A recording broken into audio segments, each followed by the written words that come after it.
Hey friends, it's Paige Evans and I have a new process video to share with you today.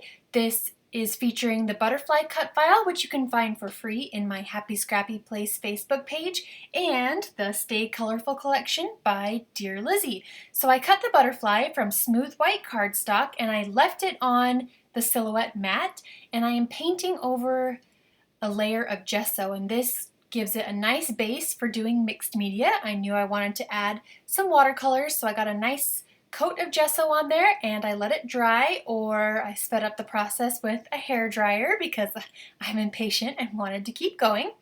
And then I pulled out the Stay Colorful collection and I used one of the papers as a reference for mixing my watercolors. This is just a pretty cheap set that I got on Amazon, and I've been using it for years and years, and there's still lots of paint in the little, not buckets, what are those circle-y things called? Anyway, there's still lots of paint left, and so I think it's a pretty good set.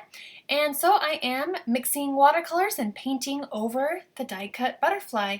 You could also use acrylic paint, you could use gouache, you could do different techniques like the kissing technique or the packaging technique. I just wanted to apply colors all over the butterfly, and it looks like a hot mess right now, but once you take off the butterfly, it gives it a really cool and different look rather than just leaving it all white. I also thought about adding hand stitching to the butterfly, but that would have taken a bit too long, and I think it's a little too delicate for hand stitching, but maybe in the future I can add hand stitching somewhere. So because of the gesso, I had to carefully peel the butterfly and all the pieces out, and at this point it was crinkly a little bit, so I ran it through my Heidi Swap Mink machine and that flattened it out very nicely. I didn't know if I wanted to use the outline of the butterfly or the inside pieces, so here I am using the butterfly as a template to place the inside pieces back in place, and then I carefully peeled the butterfly off, and this is what it looks like. So this is a different option, a different direction if you want to do that. I decided I wanted to use the outline of the butterfly. But this is still a pretty cool look. It's like tiles or a mosaic, and just putting all the little teeny pieces back where they belong. Okay, so next I'm going to do something that I do often, and that is backing the cut file with pattern papers. Again, I'm using the Stay Colorful collection by Dear Lizzy, and I don't have the 6x6 paper pad. This would have been a great place to use that. Instead, I'm cutting little pieces out of full 12x12 pattern papers. That's okay. I plan to use this collection to make a mini album in the future.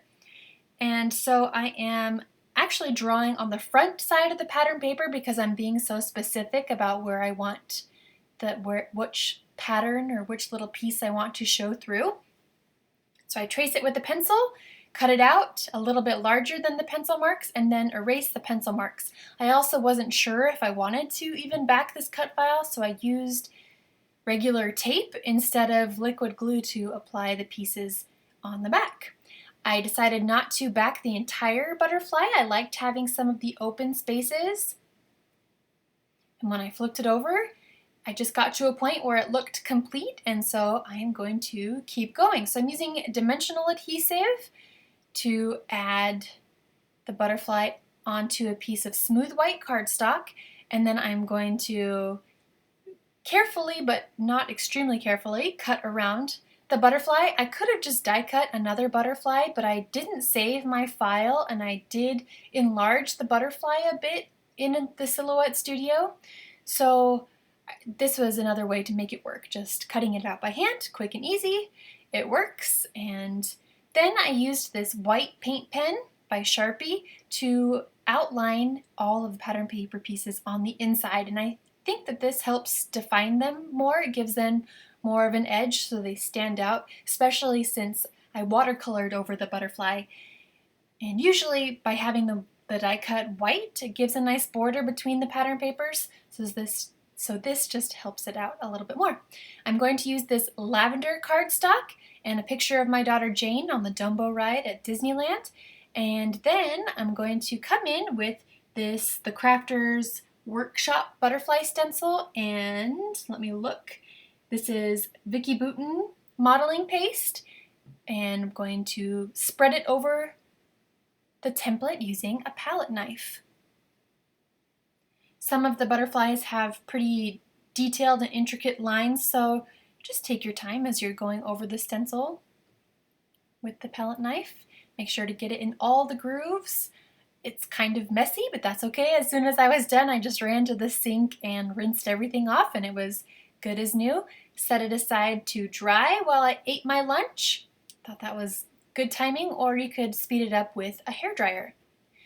I'm going to use my watercolors once again to create some interest on the background by splashing coordinating colors. First with a layer of white acrylic paint, and then again I'll mix colors to match the pattern papers from the Stay Colorful collection. So there's purples, yellows, blues, aquas, pinks, all my favorite colors. I like mixing white acrylic paint into the watercolors. It makes them more opaque, a little bit thicker. And then I put the butterfly and the picture back in place.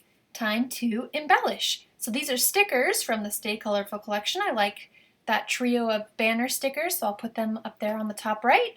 Going along with the butterfly theme, there's a couple butterfly stickers, a puffy butterfly sticker, and add a few more tiny puffy stickers between the butterflies. You can always add some of these teeny tiny puffy stickers somewhere. They're just such cute little accents. Going to place a floral die cut and floral sticker under the right side of the photo to give that edge a little oomph. This is a random bowl of random things that I keep on my desk that I reach for when I just need a little something extra. These clouds were from a leftover mini album, or were left over from a mini album project from last year, but I used the same technique to watercolor over die cuts, so I thought they went well and matched the colors well. I stitched through the right side of these sentiment banners, trimmed off the excess, and I also trimmed down a journaling spot and tucked it under the flowers by the photo. I lifted up the edge of the banner stickers with dimensional adhesive. I wrote my journaling with a pencil, and I am stamping the date. This is an all to new roller date stamp. This was just the other day. Already scrapping pictures from our trip to Disneyland. So I tore off a ticket edge, tucked it under the photo, and Jane loves birds, so I'm always adding birds wherever I can onto layouts of her. So here is the finished layout. I hope you are inspired to check out my Happy Scrappy Place Facebook group and grab the free weekly cut file, as well as the Stay Colorful collection by Dear Lizzy. Thank you so much for watching, and I will see you again soon.